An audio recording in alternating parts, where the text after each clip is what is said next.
A quick like and subscribe really helps our channel grow and allows us to bring you even more amazing content. Thank you for your support. Every night, without fail, the air would grow thick with a heavy silence at precisely 10:52 p.m., as if the world had pressed pause on itself. Living in a small town like Brookshire, this unnerving ritual was an accepted part of life, a peculiar tradition that I had come to know for as long as I could remember. I would watch the clock tick down from my bedroom window, the cool moonlight casting long shadows across my floor, the only sound being the quiet hum of the ceiling fan. It was strange, really, how nobody ever spoke about it, not even in whispers. My parents never bothered to explain why every household, every shop, and even the streetlights would dim or flicker for 12 minutes each night, as if the entire town was collectively holding its breath. I often found myself puzzled, torn between my curiosity and an inexplicable instinct to just let it be, to let it weave itself into the fabric of my life like a long-held family secret. But that fateful summer night, curiosity won, fueled by a restless spirit and an idea that maybe, just maybe, I could peek behind the curtain of this nightly mystery that had haunted me. As I stitched together my plan, the thrill of uncovering a long-buried secret coursed through me like electricity, making my heart race with each passing second toward midnight. Armed with a flashlight and an insatiable need for answers, I slipped out of my room, careful not to disturb my sleeping parents. I stepped onto the cobblestone street, the night air crisp against my skin as I ventured down my familiar lane. I felt the familiar thrill of danger tingling along my spine, but I was fueled by purpose now. My best friend Jacob had always said that fear itself was just an illusion, a construct of the mind to keep us inside neatly wrapped boxes. Tonight, I was stepping out of mine, determined to find out what happened when the clock struck 11. As I approached the town square, I noticed the stillness, the shops darkened and locked, the park benches empty under the blanket of night. My pulse quickened. I had never been this close to the heart of the town during a lockdown. At 10:58, I ducked behind a large oak tree, its gnarled branches dipping low like bent old men in conversation. I could see the glow of the clock tower illuminating the street in soft gold, casting everything in a surreal haze. Then, suddenly, at 10:59, a wave of tension swept through the air, and the familiar flickering began. The town inhaled deeply, and I felt the breath of it rush past me, a wild wind rising but with no sound to accompany it. At 11 o'clock, the atmosphere shifted. I held my breath, straining to see beyond the shadows where the flickering flickered out entirely, leaving only the oppressive darkness draping over Brookshire. My flashlight's beam seemed feeble in comparison as I scanned my surroundings. Then I saw them, figures emerging slowly from every corner, gathering under the clock tower, their silhouettes merging and morphing into one another like the whispers of ghosts in the night. It was then that I realized the truth of the lockdown. They weren't ordinary townsfolk. They were different. They moved with a deliberate grace that sent chills running down my spine. As I stared in wide-eyed awe, I recognized familiar faces amongst the crowd, my neighbors, the shop owners, even the mailman, yet they wore strange expressions, devoid of any feeling I had ever associated with them. They seemed entranced, their eyes glossed over as they collectively shifted in rhythm, their bodies swaying as if conducting an invisible orchestra. I instinctively backed away, heart pounding in my ears, when I bumped into something solid, a single figure cloaked in dark fabric, its features obscured. I opened my mouth to scream, but panic paralyzed me, turning my voice to stone. That's when the figure leaned closer, a voice like gravel whispering, "If you want to know the truth, you must listen." The world around me melted into whispers, their secrets flying through the air, weaving tales of ancient pacts and sacrifices made to protect the town from the darkness beyond the edge of our small universe. Each night served as a mechanism of renewal, a moment to reinforce the bond between the town and whatever lurked outside our perimeter, a reminder of the fear that kept us all safe. Each of the 12 minutes before midnight allowed the townsfolk to offer up their fears, their regrets, to the void beyond. They would carry the weight of it while, for 12 minutes, Brookshire reclaimed its peace. As the clock struck 11 and the shadows began to disperse, everything settled into an eerie tranquility. I felt the oppressive weight of understanding settle over me like a shroud. I had learned something no one else had spoken aloud, a truth that forced me to see my home in a startling new light. I slipped away, my heart racing as I retraced my steps in the quiet night. By the time I was safely back in my room, shame washed over me. I realized that in seeking the truth, I had stepped away from the comforting lies that had woven the town together. I lay awake long after the clock had chimed again, the town clutching its secrets tight. What would I do with this knowledge? That night, for the first time, I understood the weight of my neighbor's silent burdens, and the following days felt different. I walked the streets of Brookshire with a growing sense of unease, unable to shake the feeling that something was very wrong, and yet so very right about the ritual that I had once found absurd. The updates to my daily life became riddled with reminders of that fateful night, the slight nods from shopkeepers, the knowing smiles from those who had participated willingly, and in those moments, I grappled with the choice between ignorance and understanding. Months passed, and though I hadn't shared this experience with a single soul, I noticed the town changing subtly. The conversations felt deeper, the laughter more genuine, as if we were all carrying the weight of knowledge with us. I pondered often, should I tell someone? Could sharing do more harm than good?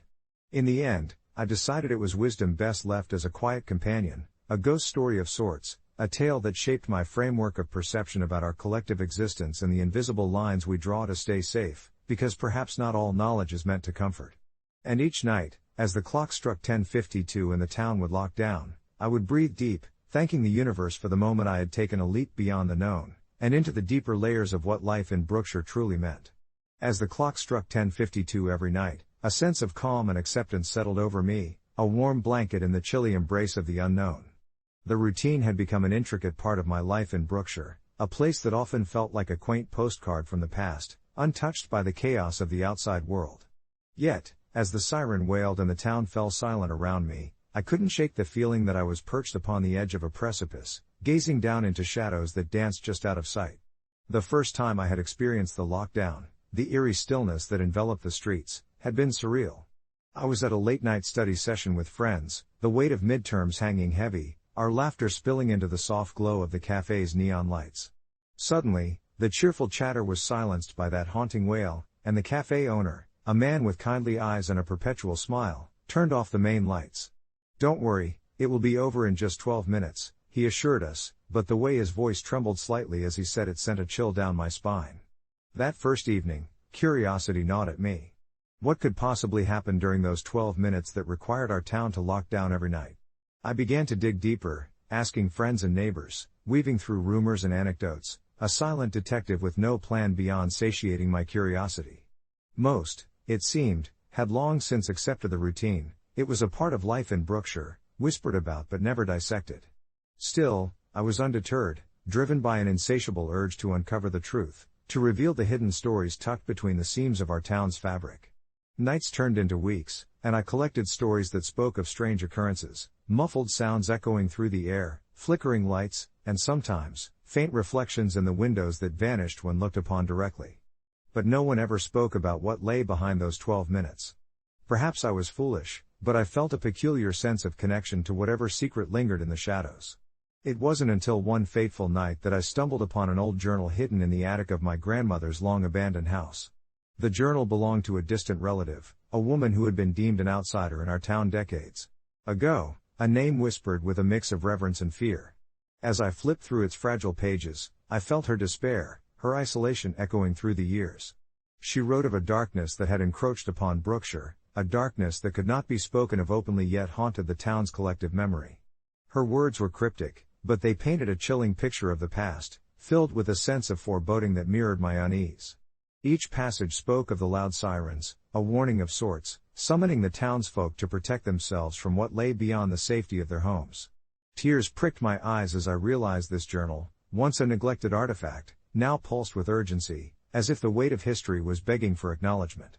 The next evening, I felt compelled to share everything I had learned with the town council. A handful of reluctant faces gathered in the community hall. I presented my findings, my heart racing with the fear of rejection, of being branded the town's nouveau conspiracy theorist. Surprisingly, a gentle murmur rolled through the room, people shifted uneasily in their seats but listened. It was then that Mrs. Haddock, my high school history teacher now with silver streaks winding through her hair, spoke up, her voice a soft echo against the walls. The lockdowns were initially a precaution, she admitted, back when strange things began happening, children going missing, strange lights in the woods. We created protocols, trying to keep fear at bay. The air thickened with unsaid words, the fear we'd all been harboring surged to the surface. It became clear, amid the muted gasps and shifting murmurs, that we had all felt the tremors of something lurking, something unwelcome, and in trying to shield our community, we had silenced the very whispers that could have liberated us. Afterward, a woman approached me, her eyes weary. "My daughter went missing during the lockdown 3 years ago," she confessed, voice trembling. "I just thought it was all a coincidence, a sad part of life, but it was never discussed. All we did was follow orders." In that moment, I felt the weight of the town's collective guilt, a shared complicity in shielding ourselves from the dark while allowing it to infiltrate our lives through silence. I understood, finally, that the knowledge we held wasn't just a burden, it was a catalyst for change. Over the following weeks, I wrote to each of my neighbors, shared stories, opened channels of communication, and we began to speak, not in fear, but with hope. The 12 minutes became a platform for healing. We marked that time by uniting, creating rituals of remembrance for the lost, a declaration that we would not let history repeat itself. It was empowering to reclaim our narrative, to turn shadows into light, and slowly, the sirens transformed from dreadful reminders into signals of resilience.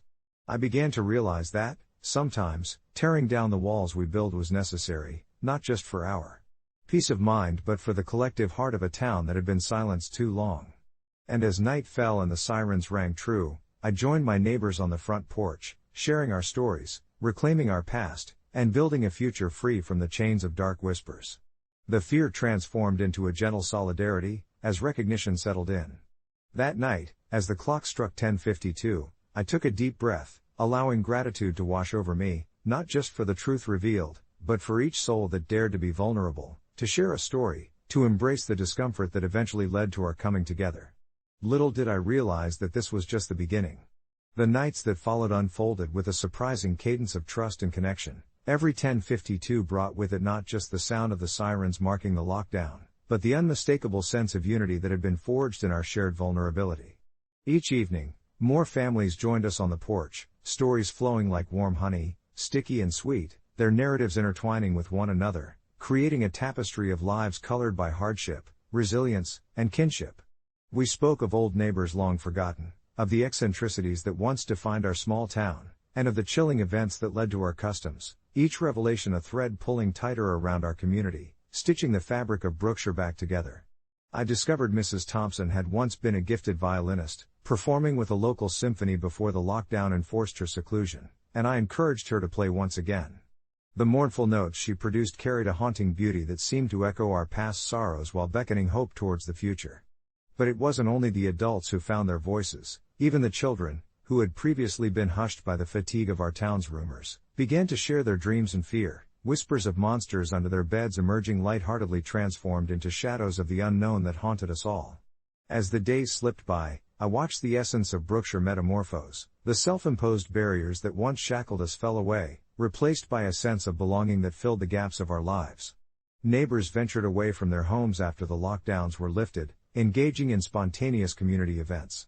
I found myself enveloped in this whirlwind of rekindled friendship, revitalizing not just our town but also my sense of purpose. One chilly evening, after another night of storytelling, we decided to shift the lockdown. Rather than retreating behind closed doors at 10:52, we would share a meal, a simple gathering to acknowledge the passage of time and the strength we had collectively developed. So Friday became our unity night. Candles flickered on tables sprawled end to end across Main Street, laughter mingled with the lingering silence of the sirens that would still wail, serving as a reminder of what we once faced, but also of how far we had come. However, as the weeks rolled into months, I started to feel a peculiar tug at my heart, a flutter of unresolved tension that I couldn't quite place. Every so often, I'd catch fleeting glances of unease hidden beneath the smiles shared over meals. I noticed that each night, some families still chose to stay behind locked doors, as if they held fast to an instinct that warned them not to fully embrace this newfound peace. One night, a particularly fierce storm battered Brookshire, and the sirens howled through the air, mirroring the thunder above. The lights flickered, and after a moment of hesitation, our gathering dispersed, people reluctant but ultimately retreating to the safety of their homes. Little did I know, as I settled into bed that evening, that my fleeting concerns were about to crystallize into something far more real. The next morning, just before dawn's light began to spill across the horizon, a frantic knock on my door jolted me awake. It was Mr. Holloway, the town's old librarian, who looked pale and shaken. He gasped for breath, his voice barely above a whisper as he beckoned me outside. "It's happening again," he said, "you have to see." We hurried down the street, following the shadows of our neighbors emerging from their homes, all us drawn together by a mutual fear. The streets of Brookshire felt like a haunted morning, mournful and heavy. As I stepped outside, the atmosphere shimmered with something otherworldly. Our community gathered at the center of town in wide-eyed confusion, murmurs of disbelief echoing the early mist. Then it came, a sudden and powerful shift in the air as a figure appeared at the edge of Ellis Park, bathed in the gray light of dawn. It was an old woman, her face weathered with lines wrapping around cautious blue eyes, an aura that tugged at something deep within me. In her hands, she held what appeared to be a large, brightly painted box adorned with swirling designs reminiscent of the stories we had been sharing. When the townsfolk forget the darkness that comes after the lockdowns, she called out, her voice surprisingly steady amidst the tension, the darkness will remind them. A chill pierced the air as she opened the box to reveal strings of delicate memories, old photographs, crumpled letters, and fragments of forgotten lives, pieces of Brookshire long lost and nearly erased from our minds. They danced and flickered in the wind, releasing a wave of whispered voices that echoed through the town, triggering every locked memory of pain, neglect, and fears we had tried to bury. As I watched in horror and fascination, I could feel the energy of the past surging through the crowd, feeding off each individual's shame, guilt, and curiosity for the life they once lived. What does this mean? I wondered, my heart racing between dread and the need for answers. The woman's eyes met mine, and for a moment, the fear evaporated. She offered a knowing smile. Embrace it, she urged, and decide for yourselves how to let it shape you. At that moment, I understood what had happened during those surreal nights of sharing. We had built something beautiful in the wake of darkness, a new tradition where vulnerability turned into strength. However, the stories we buried were still there, existing in the fabric of our town, yearning to be recognized. We could no longer lock down our fears nor ignore the consequences of our past. We united not just in declaring our old pain but in acknowledging it together. And so we did. In our newfound circle of acceptance and resilience, we began to share once more. The fears and sadness would not diminish our light, instead, they would guide us towards growth. As the sun rose, painting the sky in shades of pink and orange, the town of Brookshire stood together, brilliant and renewed, prepared to embrace whatever lay ahead while carrying every piece of who we were beneath our shared story. The box of memories became a symbol, reminding us that while we may lock down at twilight, it was the unlocking in the light of day that truly defined our existence. I never thought I'd be caught in the middle of a family drama, but here I am, standing in the kitchen, staring blankly at the pasta that didn't really seem to care about my life decisions. My dad had been married to Linda for about 3 years now, and while I'd tried my best to welcome her, I always felt a twinge of discomfort every time she tried to step into the role of mother in my life. It wasn't that she was a bad person, in fact, she was often kind and even funny at times, but she could never replace the void my mom left when she passed away when I was just a little kid. That morning, Linda had taken a moment to sit me down and remind me how important it was for us to bond as a family. We need to create our own traditions, sweetie, she said, her voice warm and hopeful. I nodded, mostly just processing the fact that I had burned my thumbs while cooking. But inside, I felt like I was being backed into a corner. When she started telling me stories of her upbringing, sharing her formative moments, it felt invasive, like she was rewriting the narrative of my life without asking for my input. It came to a head later that evening when, after dinner, she asked me if I would call her mom at least once, just to make her feel special. My heart was racing, and without thinking, I blurted out, "I'm sorry, but you're not my mom."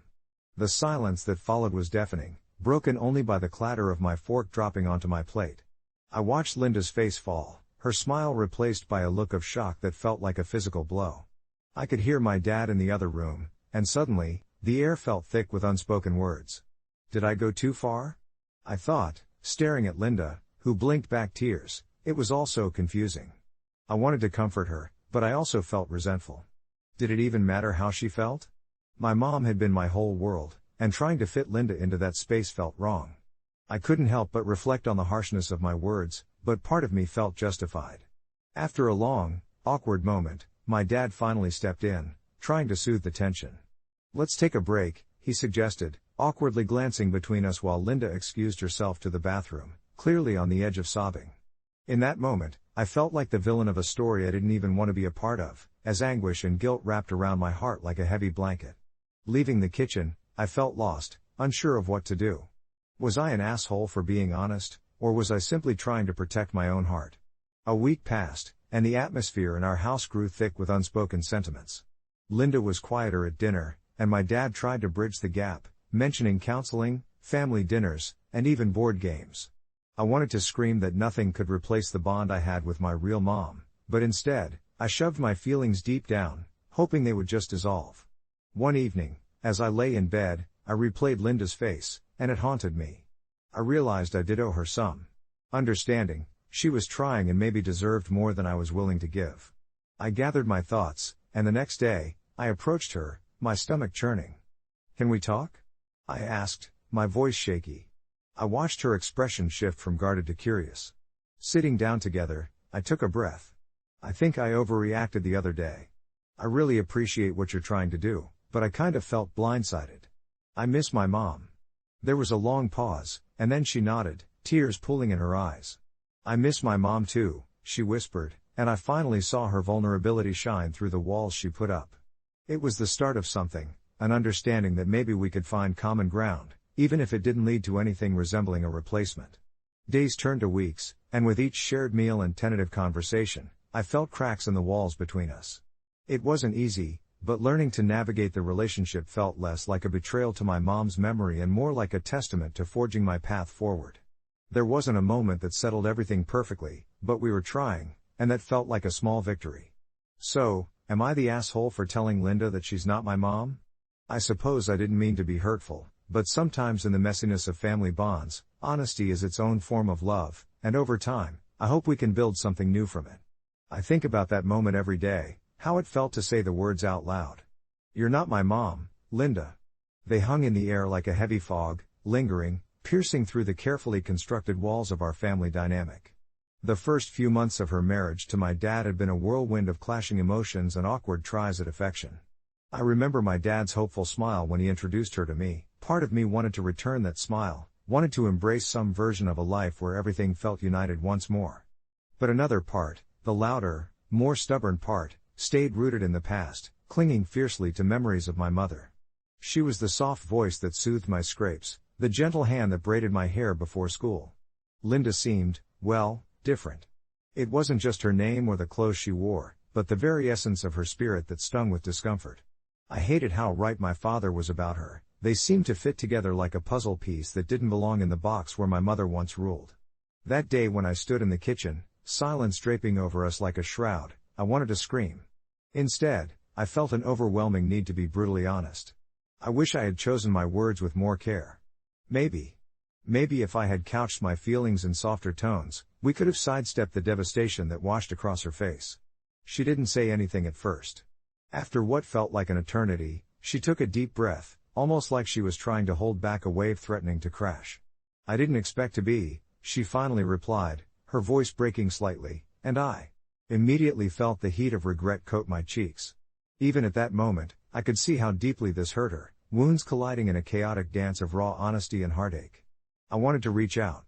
I wanted to hug her and confirm that my heart was in a whirlpool, too. Yet, I felt trapped between my loyalty to my mother's memory and the reality that Linda was trying her best to step into a role she never asked for. How could I reconcile those feelings?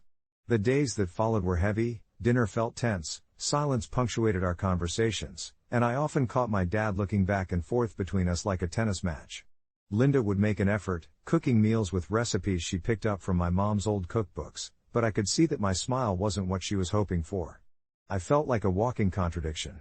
I loved my dad and wanted him to be happy. I wanted to thrive in this new reality, yet I resisted every attempt Linda made, seeing each one as an encroachment on our shared past. After the rough patches, I began to think of all the small moments, the way she laughed easily at Dad's dad jokes, the way she'd gently tease him about his terrible dance moves. It made me search for the good, the genuine attempt to bond. The only way I could make sense of the situation was by journaling, pouring out my confusion and anger onto the pages nightly, letting my thoughts run wild before they bundled into knots of resentment in my chest. It was therapeutic, though sometimes heavy. I penned my memories with my mom, sketched out the ways I still missed her. I also started to write about the moments with Linda that didn't feel so bad, almost like building a scrapbook of feelings I could revisit any time I wavered. The day finally came when I saw Linda sitting alone on the back porch, a cup of tea untouched against the cooling wood. Every part of me hesitated to join her, unsure of how to breach what felt like a chasm that had formed between us. But that little voice inside nudged me, encouraging me to be brave. Taking a deep breath, I stepped outside. "Hey, is this seat taken?" I asked, the words barely more than a whisper. She looked up, surprise etched on her face. "No, it's all yours." We sat in silence for a moment, both of us tracing the outline of our thoughts in the air between us. Finally, I spoke, "I'm sorry about what I said the other day. I didn't mean to hurt you." She turned to me, her eyes shimmering in the soft light, and for the first time, I noticed the vulnerability behind her usual confidence. "I know you didn't. I think we're both trying to figure this out." And there it was, an acknowledgement of the shared struggle, the complexities of our new reality. In that moment, it felt less like a betrayal to my mother's memory and something that might grow. Something new. It began to dawn on me that it was okay to have space in my heart for both Linda and my memories of my mom.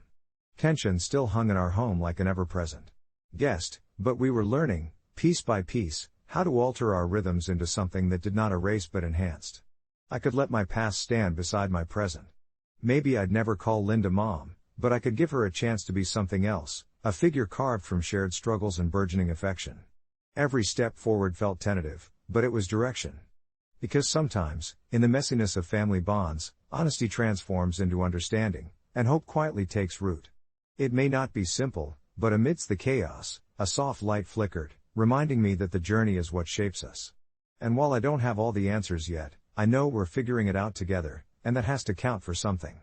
But the path towards that flickering light wasn't straight, far from it, actually. Just last week, I found myself seated at the kitchen table, the two of us sharing a dinner that felt far too formal, like we were actors in a play neither of us signed up for. Linda had cooked a lasagna, my mom's recipe, the way she used to make it, with layers of cheese that melted together harmoniously. It tasted almost right, but every bite sent me spiraling back to memories of a time when family dinners felt whole. Chewing was just a cover for my thoughts, and when Linda leaned forward, her plate halfway to her lips, I braced for impact. "You used to love your mom's lasagna," she said, the corners of her mouth betraying a hopeful smile. It wasn't the first time she'd tried to nudge open that door, and my stomach twisted. I blinked hard, feeling this chasm that was all at once shrinking but still wouldn't budge. "Yeah, I did," I replied, trying to keep my tone even. "Maybe we can," she started, but I cut her off. It doesn't feel the same now," I admitted, the words slipping out like shards. Regret washed over me immediately, but Linda hardly flinched. Instead, her eyes softened, and for a moment, I recognized that flicker of understanding. "I know it doesn't, and I'm not trying to replace her," she said quietly, her voice almost breaking. "I miss her, too." It struck me then how odd and beautiful grief can be, a shared experience even between people who should feel worlds apart. My heart tightened, the anger ebbing away, and I realized that we were in the same storm, even if we had different boats. As we navigated those choppy waters, I was surprised to find my guard lowering just a fraction. The tension didn't dissolve, but it transformed, taking on a shape that felt less like hostility and more like something unforeseen. We exchanged stories, her memories of my mom as a stubborn friend, mine as the guiding light in my life. It somehow built bridges over that chasm, filling in the gaps with laughter and remembrance that felt less like an intrusion and more like a tribute. A week later, she asked if I wanted to go to the local farmer's market with her. I hesitated, panic gripped my insides. Was I actually considering spending more time with her? But there was a twinkle in her eye that day, reflecting genuine excitement, and for the first time, I thought maybe it wouldn't hurt to try. "Sure," I replied, the word feeling like it was floating between us, fragile yet full of promise. That morning, we walked side by side under the bright sun, the air rich with the scent of fresh produce, and I remember stopping at a stall overflowing with vibrant flowers. Linda picked out a bundle of sunflowers, her fingers brushing against mine as she handed them to me. "They reminded me of you," she said simply, as if it was normal. "Bright and standing tall." Those words lingered long after that day, threading through the tapestry of our evolving relationship. It wasn't a miracle, but it was a start. I still grappled with feelings of guilt and nostalgia, moments when I'd catch myself longing for that call I could no longer make, a habit of retreating into the secure arms of memory. But every shared moment with Linda peeled away a layer of that discomfort, revealing something underneath, a tentative friendship. As I sit here now, reflecting on all of this, I realize I still don't call her mom.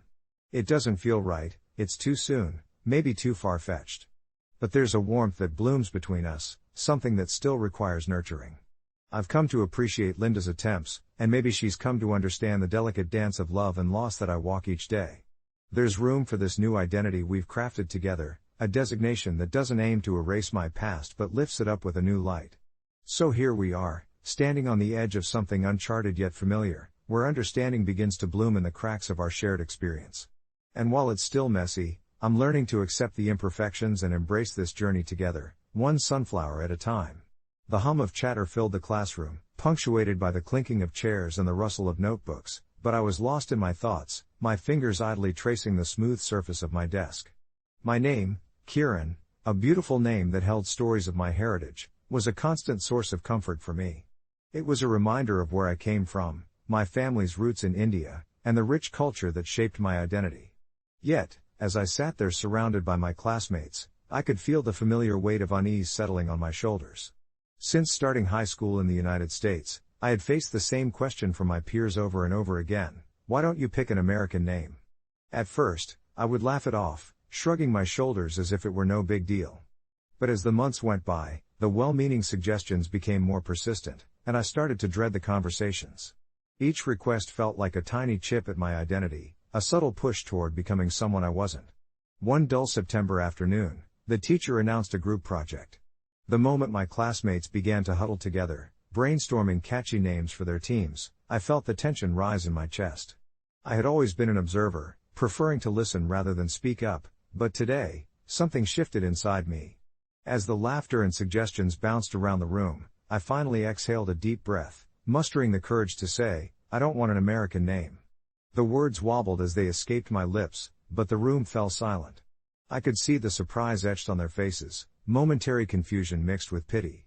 My friend Sarah, who had always been supportive, looked at me with wide eyes. Why not, though? It would be so much easier for everyone. Her voice was soft, but I could hear the underlying judgment. Because it's my name. It's who I am, I replied, my cheeks flushing. The room shifted slightly, and I could sense a mix of discomfort and curiosity splashing through the group. I could feel my heart pounding louder, the pressure of their stares weighing heavily on me, but I pressed on. I dove into the significance of my name, explaining the stories my grandmother used to tell me about my heritage, the richness that came with it.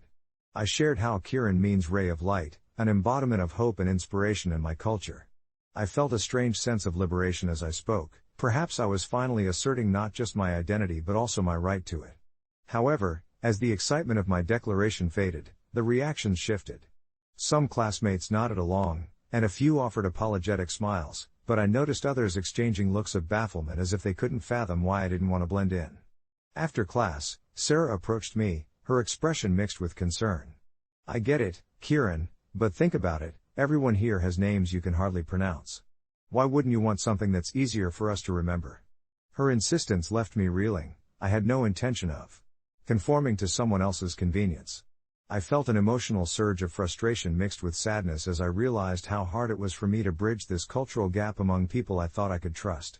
As the week passed, I found myself pondering the reactions of my classmates, unsure if I had been too confrontational. A lingering doubt settled in my mind about whether I had made the right choice. The struggle became my silent companion, a shadow tugging at the corners of my thoughts. Then one evening, I received a message from Sarah, a simple apology for the way the conversation had turned that day.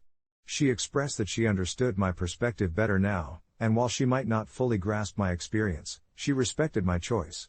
I felt a warmth wash over me as I read her words. Perhaps I hadn't lost my friends after all. The next day at school, I entered the cafeteria, hesitant about how my classmates would respond. To my surprise, several of them greeted me enthusiastically. Kieran, they yelled as I walked in. A flicker of disbelief turned into a smile on my face. They had embraced my name, my identity. The earlier tension faded into a past I could learn from, setting the stage for deeper connections. So now, as I sit in this moment of beautiful uncertainty, I can't help but reflect on how vulnerability can carve pathways to empathy. It's an unexpectedly uplifting realization, knowing that my voice carries weight and that my identity is worthy of respect. I learned that standing firm in my truth not only affirmed who I was but allowed others to see me for it, too. Even though there would still be moments of doubt ahead, both about my identity and how it was perceived, I felt ready to embrace the journey. The idea of belonging is complicated, particularly in a world that often insists on conformity. Yet somehow, In carving out space for who I was, I found a flicker of light in the connection we all sought, a shared humanity draped in diverse stories.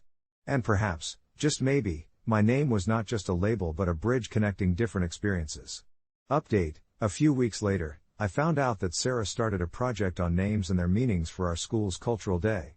She reached out to me, asking if I would share my story and the significance of my name. This unexpected twist rekindled my excitement about cultural exchanges, allowing me to be an ambassador for understanding in our school. As I prepared my presentation, I felt an awe-inspiring sense of purpose swell inside me, reminding me that our names can pave the way for sharing, listening, and ultimately connecting with those around us, encouraging dialogues that burst with empathy and warmth. As the cultural day approached, I dove deep into the significance of my name, unraveling the threads of its history and the stories embedded within it. My name, Anais, is rooted in a tradition stretching back to my ancestors, resonating with layers of meaning that felt personal yet universal. I meticulously researched the etymology, the cultural contexts, and even the stories of other individuals who shared the name, finding comfort in the fact that the name was not only mine but a connection to many who walked similar paths before me. Each night, as I reviewed my notes by the soft glow of my desk lamp, I felt the anticipation build. It wasn't just a presentation, it was a chance to turn the tide of misunderstanding and perhaps inspire others to appreciate their own names and heritages. I designed a simple PowerPoint slideshow, featuring images of my family, pictures from cultural celebrations, and quotes that celebrated the beauty of diversity. On the day of the presentation, the auditorium buzzed with excitement. Students from every corner of the world shared their stories, and for the first time, it felt like I was part of something larger. When Sarah introduced me, I noticed her warm smile, and it grounded me in the moment. As I stood before my classmates, I looked out into their faces, many of whom I'd shared fleeting glances with in the past, but never truly connected to. I began by recounting the little anecdotes I had gathered about my family history, how my parents had chosen my name as a way to honor my heritage, and how it had shaped my identity. As I spoke, I could see a ripple of curiosity wash over the audience. Some leaned forward, while others exchanged glances of intrigue. I told them about that moment in the hallway that had unsettled me to my core, about feeling like an outsider simply because of my name. As the truth poured out, I felt an unexpected wave of vulnerability mixed with empowerment. Here I was, shedding my cloak of insecurity. As my presentation progressed, I encouraged my peers to share their own stories, creating a circle of respect and curiosity. One by one, hands raised high, revealing stories of names passed down through generations, and names chosen for their meanings. It became clear that while we were all unique, we also shared the same thread of seeking acceptance and connection that intertwined through our diverse backgrounds. I felt a renewed sense of camaraderie and community blossoming in the room though, which struck a profound chord in my heart. By the time I finished, I felt light, like I had released a burden I didn't even know I carried. The applause echoed, warm and sincere, and rather than purely congratulatory, it felt like a collective acknowledgement of the stories we all carried. In the following weeks, something beautiful began to unfold. My classmates, spurred on by the reactions from the presentation, started greeting each other by their names, spelling them out, sharing their meanings, and listening to each other with an attentiveness that hadn't existed before. It was as if my presentation had ignited a small cultural revolution in our school, a ripple effect of empathy and respect for the stories behind each name. Even Sarah and I grew closer. We chatted about our backgrounds often, a friendship flourishing through our differences. She even asked me to collaborate with her on a poster for next year's Cultural Day, which I happily agreed to. Reflecting on the journey we had taken, I realized that I had found my voice amidst the noise of uncertainty. The way my classmates began to see each other with more warmth, emphasizing real connection over preconceived notions, inspired me beyond words. This experience taught me that names, while they might carry the weight of identity, also bear the potency of understanding when we dare to search for meaning in them. Months later, as I watched friendships blossom and our school become a vibrant tapestry of cultures sharing their truths, I no longer felt like I was on the fringes. I was woven firmly into the fabric of our shared stories. I sometimes wondered what would have happened had I not pushed back at those moments of discomfort, and I knew that those moments had shaped me in ways I would reflect on for years to come. As I settle into bed each night, I feel grateful for the journey and those conversations we shared, threading together a deeper understanding of what it means to be both unique and connected. Update: a few weeks later, I was surprised to receive a message from a girl from another school. She explained how my story had traveled through social media, inspiring her to share her own name and its meaning in her school project. She thanked me for encouraging her to embrace her uniqueness and engage in dialogue about her culture. My heart swelled as I read her words, realizing that this ripple effect was much larger than I had ever imagined. Maybe, just maybe, our names serve not just as labels, but as bridges to a world more understanding and accepting. All we need to do is start the conversation. As her message lingered on my phone screen, I felt a new surge of motivation, a drive that pushed me to think even bigger about how I could spread this message of cultural appreciation and self-acceptance. Inspired by the girl's heartfelt words, I decided it was time to take my presentation beyond just my school. I wanted to open the door for others to share their stories too. I reached out to Sarah, who had ignited this journey for me, and proposed that we host a small event, an evening gathering where students could come together to talk about their names, share their heritage, and explore the significance behind cultural identity. To my delight, she was immediately on board, and we began brainstorming ideas that would make the event not only inclusive but also engaging. We settled on the theme names, our stories, our voices, and decided to create a cozy atmosphere filled with warm lights, cushions scattered on the floor, photos from our homes, and traditional snacks that represented various cultures. As word spread through the school, I placed an open invitation for students from neighboring schools to join us, eager for as many voices as possible to be heard. I poured my heart into crafting my presentation, aiming to highlight how names carry the weight of ancestral history and dreams, and how, through every pronunciation, we flick the pages of a wider narrative that we invite others to read. On the evening of the event, I stood at the entrance, my heart racing as I welcomed the first few students. My nervousness melted away as I noted the diverse faces filled with curiosity and anticipation. Students mingled, exchanging stories and laughter, while I observed a sense of connection weaving through the room, a tapestry made of words and shared experiences. As the gathering began, I took my place in the middle of the room, and as I shared my story, I could see nods and smiles affirming my words. It was a moment of pure magic. Everyone in the room seemed to connect on a level deeper than surface names. We were sharing pieces of ourselves. One by one, my classmates took turns sharing their own name stories, creating an unwavering atmosphere of encouragement. Some spoke of names laden with cultural significance, while others described the journey they'd taken in reclaiming or embracing their identities. I listened, entranced, as a shy boy revealed how his name, once a source of ridicule, now symbolized his family's resilience through generations. The event transformed into something monumental, a mosaic of voices each resonating with a unique timbre, wrapping around me in familiar warmth. As the night wore on, I realized this gathering had not been just an event, it was a reminder of the power we hold in sharing who we are. When it came time to close, I shared a few words of gratitude with the group, my heart full, acknowledging that every name told a story, their stories intertwined like threads in a larger fabric. Every participant walked away wearing not just their given names but also a newfound appreciation for their histories. A few days later, as I walked the school corridors, I couldn't help but notice how the atmosphere had slightly shifted. Conversations buzzed with a sense of openness, and I caught snippets of discussions about the importance of names and their meanings. One girl even approached me, shyly sharing that she had decided to embrace her traditional name instead of opting for a nickname. I felt a sense of pride, witnessing how one evening could spark such meaningful change. It was then that I recognized my voice had the power to inspire others, just as I had been inspired. Months passed, and that one event turned into a series of cultural dialogues at our school. From name stories to sharing family recipes, every gathering became a window into another world, creating a space where students felt seen and valued. It started as a simple exchange about names, but it grew to symbolize an acceptance of the beautiful diversity within our community. Reflecting back, I understood now that it was never merely about defending my name from being changed, it was about embracing identity. Recognizing that our unique stories could carve paths toward understanding. I often think of that girl who reached out to me, knowing that the ripples of our words had the potential to flow far beyond what we could foresee.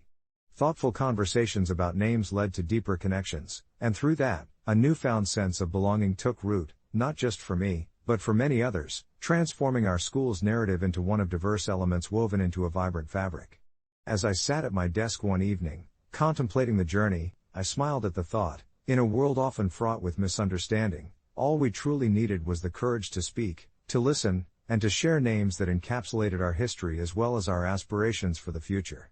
I've always found solace in the rhythmic clinking of my crochet hook against the yarn, a form of therapy that allows my mind to drift, cradled in creativity. For the last 5 years, this has been my escape, a little world where I could weave warmth into blankets and gifts for friends and family. When my friend Lucy told me she was expecting her first child, I knew I had to create something special for her, a unique, hand-crocheted blanket that would not only keep the baby warm but also carry the love of a friend. I spent countless evenings after work curating the perfect yarn, deep greens and soft browns, envisioning the joy it would bring. Once the blanket was completed, its imperfections felt like the very essence of handmade art. Each stitch told the tale of my meticulous attention and love. But then, right before the baby shower, panic emerged as I realized I had made a small but glaring error, a stitch pattern inconsistency that not only hurt my eyes but felt like a betrayal of my craft. Refusing to allow this flaw to grab hold, I dismissed it, telling myself Lucy wouldn't care, that the blanket was more about intention and love than precision.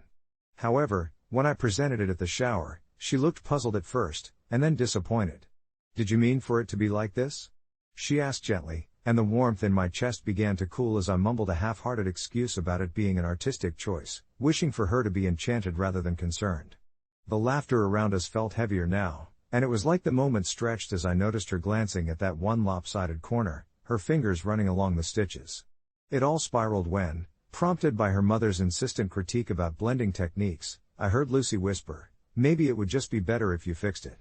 A sudden wave of confusion rushed over me. Fix it? This was my creation. The very idea of unraveling hours of work started to feel like an imposition on the heart behind the stitches. I nodded, my throat tight, and made a decision that felt heavy and liberating at once. I politely reclaimed the blanket that evening, stating that I'd prefer to have it a little longer to perfect it. The room fell silent, as if I had just declared a national emergency. I felt a sinking feeling wash over me. Was I being unreasonable? I distanced myself from the party, a dryness in my throat as I left with my imperfect creation clutched to my chest, hiding my face in its soft fibers. In those moments alone, I grappled with guilt spiraling into indignation. How could anyone expect me to compromise my art, even for love? Yet, the evening left a lingering taste of regret, a sadness threading through my heart like thin strands of yarn unraveling. Days went by with the blanket set aside, untouched, as I continued my needlework but felt the crack in our friendship widening whenever her name surfaced in conversations. Finally, after what felt like an eternity of avoidance, I decided to reach out, sending her a message to discuss my feelings, trying to be open but also tucked away in my vulnerability. Her reply was surprisingly warm, filled with understanding. She confessed to feeling guilty for criticizing something I poured my heart into, and suddenly, I felt the fog clear. I wasn't the only one affected by this moment. We talked it through, weaving our misunderstandings together like a tapestry until it formed something new. I promised to fix the blanket, relaying that my imperfections were a reflection of growth, a lesson in every stitch rather than a product of shame. In the end, I brought back a completed but refined blanket, complete with a note that simply read, "Made with love, flaws and all." She hugged me tightly and smiled through grateful tears, and as I stood there tucked into that moment, I realized the beauty of this journey wasn't just in the work I created but in the connections it fostered, the acceptance of imperfections shared like patched up seams. So here I am, reflecting not just on crochet skills but on friendships and growth, recognizing that sometimes, love is not about perfection, it's about the willingness to embrace each other's patterns, oddities and all. Update, just last week, Lucy sent me a picture of her new baby curled up in the very blanket I'd almost thrown away. All the flaws whispered stories of friendship, and as I stared at that little bundle, I felt at peace, not just with the blanket but with the understanding that in each stitch, I'd learned more than I ever expected about love, patience, and acceptance. As I sat at my kitchen table, sunlight pouring through the window, casting warm patterns on the wooden surface, I thought about how much had changed since I first began crocheting that blanket for Lucy. With every stitch, not only was I creating something tangible, but I was also weaving together moments of our friendship. Those late-night talks about dreams and fears, those shared giggles over coffee that turned into hours, and the quiet afternoons where we simply existed in each other's company. The blanket had started as a simple gift, a gesture to celebrate her new role as a mother, but it had unintentionally transformed into a metaphor for our relationship, full of quirks, imperfections, and ultimately, love. I recalled the heated conversation we'd had when I hesitated to give it to her, worried about the mistakes I had made in the pattern, as if flaws would somehow taint the essence of what I was offering. Lucy, however, had looked at me with those kind eyes and said, "It's perfect because you made it for me. The errors are part of its charm." I hadn't understood her then, not completely, but as I gazed at her little one, the image of a tiny hand cradled under the colorful blanket, I felt a soft warmth blossoming in my chest. The blanket was not merely fabric, it was a tapestry of shared memories, acceptance, and the realization that none of us is flawless, yet we cherish each other regardless. Each loop and twist in the yarn told a story, reminding me that love isn't about delivering perfection but rather about giving ourselves the space to grow, to sometimes falter, without fear of judgment. As I brewed a cup of chamomile to accompany my thoughts, I mentally revisited those past emotions, the hesitation, the doubt that crept in when Lucy offered to overlook my mistakes. I had grappled with feelings of inadequacy, wondering if my creations would ever be worthy of her and the new life she was nurturing. Yet as I watched that photo again, I felt a gentle shift within myself. Suddenly, I was filled with a sense of gratitude for the journey we had taken together, for the lessons learned within the tight stitches of a yarn life spun with care and friendship. I allowed myself the grace to feel fondness for the little imperfections I once so criticized, realizing they were stepping stones on this path of understanding and compassion. As I finished my tea and looked back at the wonderfully imperfect blanket wrapped around Lucy's baby, I knew I would carry this lesson with me as life continued to weave its intricate patterns, unafraid of the deliberate messiness that makes us who we are. And now, this blanket, much like our friendship, would serve as a constant reminder that sometimes, the most beautiful creations emerge from embracing the flaws instead of hiding from them. As the evening settled, saturating my living room with a warm, golden hue, I found myself getting lost in memories that had woven together my experience with crochet and friendship. I had picked up the crochet hook years ago as a way to foster a creative outlet while grappling with the stress of my then demanding job. Each pull of yarn through the loop felt meditative, allowing me to escape into a world where each creation existed solely through my hands. And though the projects came to life, imperfectly at times, they were birthed from my heart. I could remember the first blanket I ever made, a cacophony of colors that I thought would all blend beautifully but instead clashed with a jarring audacity. I loved it nonetheless, not for its elegance but for the hours I spent knotting together both yarn and my dreams. However, with Lucy, it was different. She had filled that blanket with stories, laughter, and momentary tears, making it tangible with memories that stretched beyond physical time. Sipping the last remnants of my tea, I allowed myself to linger on the importance of those little imperfections. I could feel now how they mirrored our evolving friendship, two uncertain souls, navigating life's unpredictable waters, sometimes taking a wrong turn but always finding their way back to one another. The moment I had taken back the blanket after Lucy first expressed disappointment was unsettling, a moment where I was too caught in my own expectations to recognize her embrace of the flaws. The night had been tense as we circled around our unspoken words until, finally, I decided to reclaim the wayward stitches, wrapping that crochet into the fabric of my being. Yet, now, reflecting on that very same blanket brought me serenity. Each crooked line symbolized the hurdles we had faced, the miscommunications and reconciliations that had stitched our hearts closer. And as the tranquility of the night seeped into my thoughts, I opened my phone to the picture Lucy had sent. There was the soft, serene image of her baby, wrapped snugly in the blanket, that patchwork of color cradling her little one as they drifted into sleep. At that moment, those carefully crafted imperfections were stripped of their criticism. They told a story, a narrative of love instilled and nurtured. Amidst the chaotic threads of our lives, I realized we were meant to be a bit messy, unexpectedly colorful, intertwining like yarn in a basket. My heart swelled, filled with gratitude and recognizing the gentle waves of forgiveness that wash over us in times of doubt. I had not solely crocheted a blanket, I had crocheted a legacy of acceptance, a reminder that our struggles shape us and that friendships thrive in their honesty. I tucked the memory away for the future, promising myself to carry this lesson onwards, emboldened to embrace life's delightful imperfections without trepidation. In the days that followed, I found myself not just embracing my own imperfections but becoming a beacon for others. My next project, an intricate shawl, turned out to be a manifold of unique colors and patterns, much like the people I cherished in my life. I started sharing my creative process on social media, inviting others to join along as we crocheted together. The response was overwhelming, each post lit up with comments of shared experiences of crafting, bonds formed through honest discussion about life's inevitable messiness. The shawl became a metaphor for every bit of vibrant imperfection, adorned with laughter and tales of growth. I gifted it to Lucy on her birthday, a symbol not of our struggles but of our flourishing friendship. As I handed it to her, the embrace we shared held unspoken words of understanding and gratitude, weaving together all we had experienced. And so, As I come to the close of this reflection, I realize how the greatest creations in my life, be it in crochet or in relationships, have come not from striving for perfection, but from daring to embrace chaos. The blanket still serves as a memento, a connection between two souls learning to navigate their own paths, and I welcome each new stitch I add to the ongoing tapestry of friendship and love that life continues to offer. In this journey, I have found joy not just in the finished product but in every knot, twist, and turn we face, and there lies true beauty.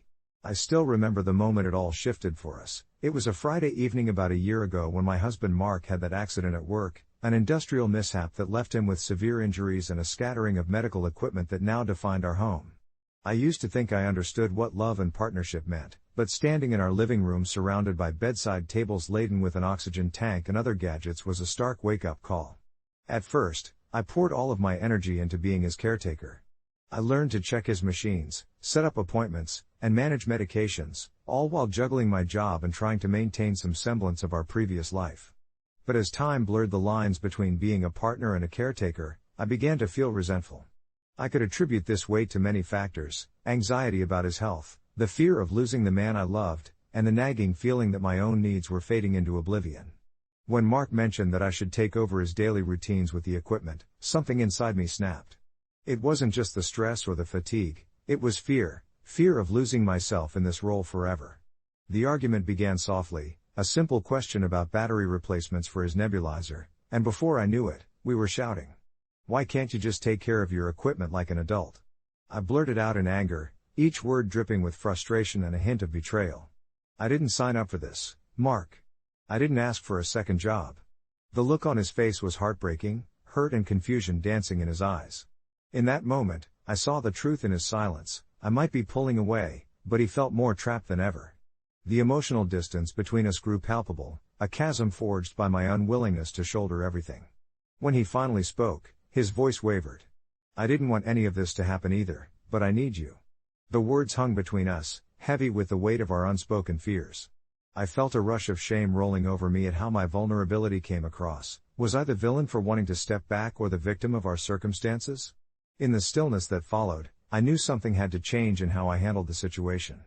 I sat by the window later that night, listening to the distant sounds of life moving on outside while our little world felt suffocated by tubes and equipment. I needed to communicate, really communicate, about what I could handle versus where I felt frozen. It took time, but we found a way to talk it through, albeit imperfectly, acknowledging that my refusal wasn't about not wanting to help him but rather about taking care of myself too. So, I set boundaries, and he agreed to look into hiring a home health aide part-time. It was a delicate balance. I still aimed to support him, but I also stepped back enough to breathe. We've learned to navigate this uncharted territory together, even if the scars of that argument linger in the back of my mind. It isn't easy.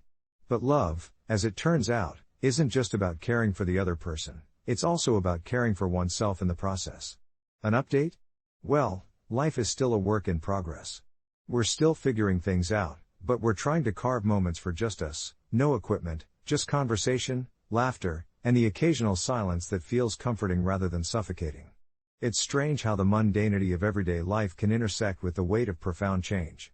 Since that argument, I've found myself paying close attention to the little things, like the fresh scent of rosemary wafting from the oven as I cooked his favorite dish, or the way sunlight filtered through the curtains during our rare lazy mornings.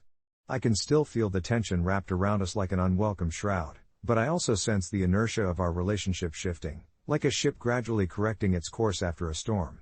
One evening, we sat on the couch, the soft glow of the TV providing a backdrop to our quiet moment. I had just poured 2 glasses of wine, the Merlot colored deep as that lingering tension, when he turned to me, his expression uncharacteristically vulnerable.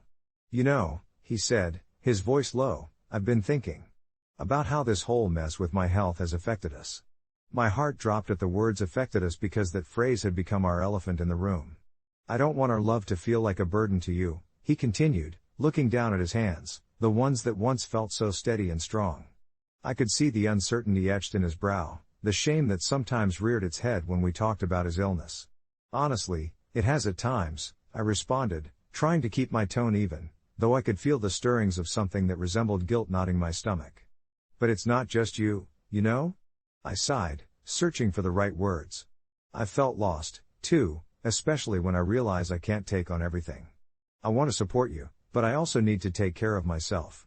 A silence hung between us, heavy yet necessary, a moment where we were both just being. I thought about all those nights I had spent tiptoeing around his equipment, the sterile tubes and circuits that had invaded our space, feeling like guests in our own home. I get that, he finally murmured, lifting his gaze to meet mine, a flickering of understanding passing between us. It makes sense that you'd feel overwhelmed. I do, too. Sometimes, I wish I could just be normal. His admission stung, that longing for normalcy in a life where we had built a new reality marked by appointments and equipment. I reached for his hand, intertwining my fingers with his, letting the warmth travel up my arm. But we're not normal.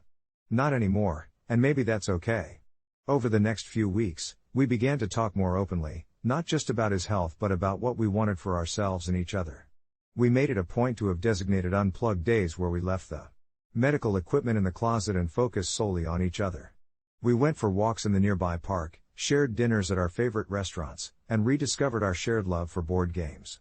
Each laugh felt like a reminder that we had not lost ourselves to this struggle, even if we were forever changed by it. While the scars of our past arguments still lingered, they transformed into shared reminders of how fragile yet resilient we could be. An update? Life continues to be a roller coaster, but we have learned to embrace the ride together, feeling every rise and fall with newfound appreciation. So yes, we're still navigating our way through this uncharted territory, but now, we do so hand in hand, finding joy in the mundane and strength in each other. And perhaps that sense of acceptance, of our transformed normal, is the truest expression of our love. As days turned into weeks, I found myself reflecting more on what it means to love someone who's facing health challenges while simultaneously learning to advocate for my own needs. I remember one quiet evening, the golden light of sunset spilling through the window, casting a warm glow across our cluttered living room littered with medical gear, the weight of everything settling heavily on my shoulders. It was one of those rare moments when we weren't talking about his health, but just sipping tea and listening to the sound of the kettle cooling down. It struck me that while I had learned to support him, I had also unintentionally built a little fortress around my own needs. I'd made my world so centered on him that I'd lost sight of my own joys. That realization felt like a weight lifting, but also a burden, like I was admitting to myself that I needed more than just being a caretaker.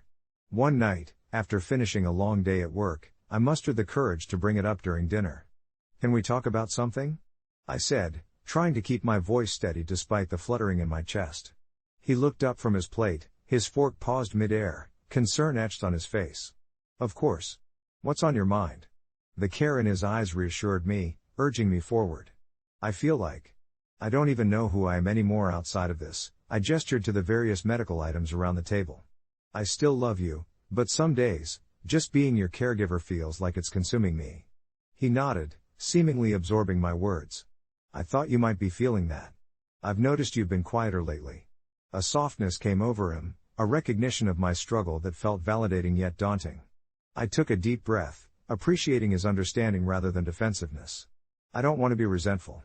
I want to be better." That's when he surprised me. "You have every right to feel the way you do. We're in this together, but you shouldn't feel like you have to shoulder everything. I mean, when was the last time we had a proper date? Just you and me?" His question lingered in the air, filled with possibilities. And from that simple inquiry, we started to carve out our us time in the chaos. It wasn't easy at first. The weight of that equipment always loomed over us, an uninvited guest in our plans. But we began to reclaim joy in small ways, an old movie marathon on the couch, board games that turned into laughter-filled evenings, and stargazing trips that fostered whispered dreams and sweet nothings. I'd find him in the kitchen trying out a new recipe or curled up with a book, making an effort to fill his own time unconditionally, which helped me to see the parts of him that existed beyond the illness. Still, I won't pretend there were no rough patches.